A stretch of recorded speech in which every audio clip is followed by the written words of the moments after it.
Alright, welcome back to League Racing. Finally, it's here. 2018 F1. Here we go. We're starting with DNS because, unfortunately, the TWL race or TMC was cancelled because, co-masters. Appreciate it. Thanks very much. But we are with DNS on this beautiful Tuesday. You can see the team lineups there in front of you. I had first choice of car. I was champion, so, I'm bragging. No, yes. And I chose the Renault. You can see the rest of the teams there. So I chose the Renault because I thought it would be the best car. I found it to be the best car online that I felt good with. But to be honest, in all reality, I think Sauber might be my favourite car online. But anyways, we're in Australia. You can see the weather is dry. And for this first one, I wanted to go on the super softs and see how I got on. I know, yeah. With 18 minutes in qualifying now, for sure qualifying, there's a lot more leeway to play and a lot more forgiveness as such. Excuse me if you don't get it right. So we're going to stay on board for this lap as I explain for a few things. So obviously it's round number 1 of DNS F1 2018. A few people weren't able to make it tonight, so I know some people have different circumstances going on. So numbers were a little bit down. But I think we still had a solid 12 or 13 drivers. So really encouraging to see that despite a good chunk of people that weren't able to make it on the night. Well, you can see here, the idea with the Super Softs is that the Ultra Soft is not a very good race tyre, and if you can avoid it, you should. And I thought, look, my first one of qualifying is my first laps of the day. Let me give it a shot and see how I get on these Supers, and if not, we could always bolt on a set of Ultra Softs and have 2 runs of those. So, see, making our way through the second sector, nail that chicane beautifully. Make or break. It's been the area of a lot of victims in DNS and TMC from what I've seen as well. Just really pushing, they're really hounding this car.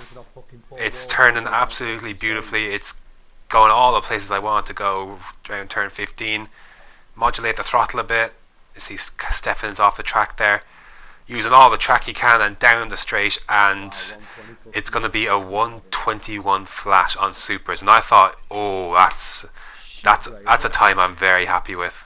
So, and that even surprised me when I saw that time, 21 flat. But you see where it put us in comparison to others at the end of the first run. And at this stage, I was just more than happy to wait, just stay there. Like I was like, I'm just like I don't have to do anything else. Like let me see how far I fall, and if I fall, I can do a set of ultras. But if not, I can stay exactly where I am, and I'm on the optimal race tyre. So I'm just chilling. You can see there's 6 minutes left. Not on pole is going to take provisional pole position at 20.8 on ultras. So I was okay with him taking pole.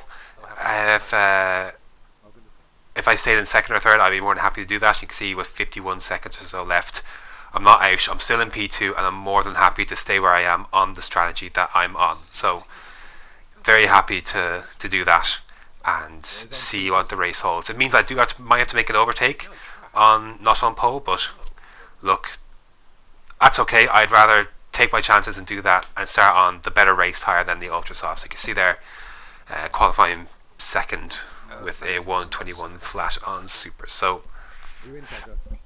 that opens up my race a bit. I can be more flexible with my strategy in terms of what lap I pit, rather than being kind of forced into a stop by losing time thanks to degradation and tyre carcass on the ultras. So that's what's open to me. And for the race strategy, there it is. You can see the strategy is very obvious. I just bring it back a little bit though, lap 11, maybe lap 10. Again, it's flexible. I can do whatever I want and start about 3+ laps fuel or so. Stick up the... I actually had to cut this out. I don't want my setup getting out there. Hey, you're back. I'm cutting because I forgot to take out something that I didn't want to show the setup. So, anyways, here we go. We are here for the start of DNS 4, 5 red lights. And away we go. Not the greatest start. Sluggish off the line on those supers compared to those ultras, and Trench is going to get a good run on the outside, but he is dash on the outside, and I throw it into the car into turn 1, keep the position, and I'm thinking, whew, that was close. Just bump my ERS back into high rather, and now just kind of settle in. I knew these first few laps these supers wouldn't be as good as these ultra in front, but it was all about playing the long game and wait until lap 4 or so, lap 5, those laps where the ultra begins to fall away rapidly and the super not as much, and then it's then I'll be able to be within striking range and not on pole. But at the moment, just have to navigate the start. It looks fairly clean for myself anyways in the front. I know there's a bit of carnage at the back. I haven't had a chance to look at it yet, but that's something. Sometimes after league racing, not league racing for a while, you do get a bit rusty on racecraft. But really, we had 2 test races, so I'm going to say excuses are lacking. And there's another casualty, I believe that's Zach, in the chicane. So again, F1 2018 Australia is a lot more difficult to drive and to maintain, and that's the big challenge, is to keep it out of the barrier, keep it away from those curbs. And yeah, if you could do that, you should be in with a good result. But here we are, end of lap 1.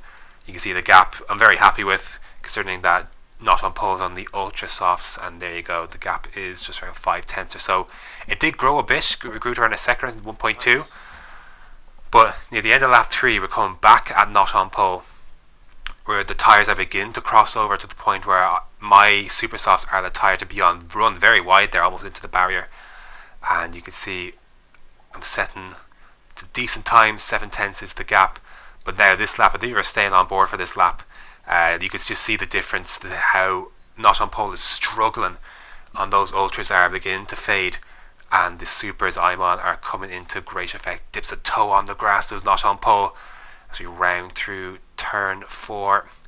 Again, you're going to see I've closed up quite a bit, I think even in this sector alone, and that's going to be reflective in a purple sector 1 for myself. 4/10 now is the gap. I know, like, okay, this is getting close, this is the time.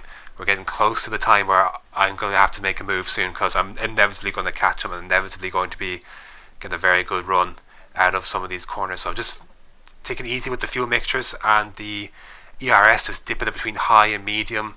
I was in overtake there for a second, but just to be wise as to not use it all on one lap. You can see again a very good run through the slingshot section, turns 11 and 12 I believe. And again, nice run on not on pole, but it's not going to be enough this time round, not close enough to make a move. So stick it back into medium, the ERS, and just again bide my time. I can see the grip advantage I have, and I know it's only a matter of time. So here we go then, round in the final corner. I will have DRS, of course. It is lap 4.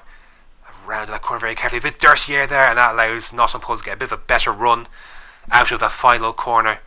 And I can't get this move done heading down the main strip. But how about, okay, good exit maybe off this turn 1? Yes, good exit indeed. You can see there we go, much closer. DRS and pull him to overtake. Rich mixture.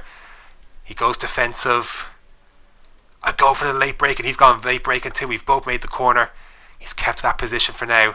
I'm thinking, ooh, damn it. Thought I had you there, but no, I did not. And had to bounce that curb a bit there, but I'm getting closer. I know the time is close. Again, 2/10 off my best time being held up here. The wiggle on not on pole. You can see he's really struggling. He's gone defensive. I have to try to drive around the outside, heading down to this heavy braking zone. Try to hang around the outside, but he parks the car very well and unable to hang it around. So I thought, right, maybe stick it down into medium, and just to save that little bit more ERS I can. And here we go then. Beautiful beautiful chicane there. I'm going to get a good run on him. But again, I think I'm just going to be a bit short. Again, I know it's coming. I could see his back end wanting to step out. Those tires are not giving him the life and the grip that he wants. And I know my supers can do what I want them to do at this stage of the race. This is why I have the supers on. It's this part of the race where the ultras fall off and the supers come into it. This gap, this period between lap 4 and 9 or so, wherever the end of the ultra soft synth, this is my time. Get a much better run. I cut the corner a bit unfortunately, but I get a much better run. You can see half spin for not on pole. He managed to save it, but he cannot save himself first position, and through I go, and I put it down to medium, put it down to standard, and there you go. I've moved into the lead of the race, and now I thought, okay, it might be okay to put it down, but actually it was actually hammer time, because this is the point I realised, like, shoot, I've got to extend right now. This is my time right now. And so by the end of that lap, that same lap I overtook him, I was 2.4 seconds ahead. So you can see my carcass is getting high a bit. I am pushing, because I know this is the most important part of the race, is building this gap right in this period, because I know that For the second stint, we're all going to be on the same kind of strategy. As I pick up a penalty, you can see the gap is 4.7 seconds. That was my only penalty of the day. But it's going to be even in the second stint with a soft. So this first stint was the chance I had to stick it up and try and push. So 6.1 seconds is the gap. Lap 8, I'm thinking of pitting very, very soon. And Norton Paul's retired from the race. He's lost it at the chicane. And I was thinking about a pit stop anyway, but like this VSC absolutely confirmed what I wanted to do. And it was perfect, really, absolutely perfect. We can come in, fit the soft compound tires and go to the end of the race. And perfect, absolutely brilliant time. I get a free pit stop basically.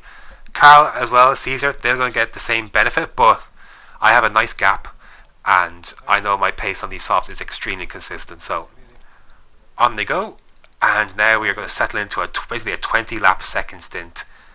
So I wasn't sure what the second part of the race held. I could pull away, I'm not too sure how it was going to go, but I was feeling very good that I could get a good result from this stage, this point going on, and a VSC ending here. Basically the perfect time as I'm out of the pits, getting up the throttle again, pick back up my mixtures, my deployments, and honestly that was basically it.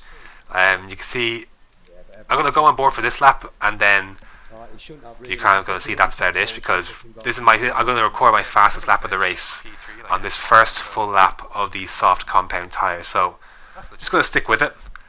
And the race itself, like, again, I had to be very careful that complacency didn't set in, because obviously I was a good bit in front, over 10 seconds in front, and just had to be careful just to keep concentration, to avoid mounting the curbs and just choosing my lines and just being consistent with the pace still. So although the position was fairly set, my mind was like not going there, because I knew that it was going to be, I knew I was out of the woods, you know. I had to keep going, I had to keep it out the wall, keep it consistent.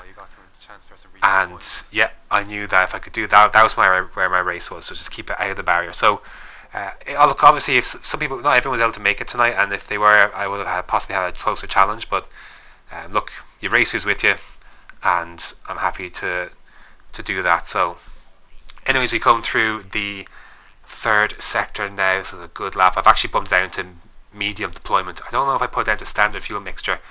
I was conscious not to burn through all my ERS on this lap, so it could have gone a bit quicker, but I was just thinking partly of the long game. And there we go, we're going to come across the line. I believe it's going to be a 24.6 on soft compound tires, and again I could have gone quicker if I left the deployment and mixtures up a bit more. So after this, took down, I was in medium, and I don't think I went into high ever again for the rest of this race, and just kept ticking. So 10.3 seconds or so is the gap. By lap 15 you can see the gap was 14 seconds, and Carl come under pressure, he had wing damage, and there you go, Caesar moves into P2, and that's how he would stay. So again, just keeping the concentration, trying to not bin it as such, just keep concentration. You can see 50 seconds is Carl in P3, and 18 seconds I'm leading by. So I'm being quite conservative with some of my throttle application, just to take care of the tires a bit, but the pace was still very strong. And that's it, that was the race, lap 29. Here we go. A lonely race, but not necessarily easy in the sense that I was concentrating the whole way through on managing my stuff and just picking my lines and making sure that I kept it out of the barrier and kept my concentration. And there you go, that is a race win on the first race of DNS in F1 2018. 23 seconds was the gap in the end. I'm very happy with that. So good start, that's what I want to do. And I finished second or third I think in this race last year in the wet, and I've managed to do a much better job this time around. Pace was very good. I have to say those soft compound tires are absolutely lovely. And there you go.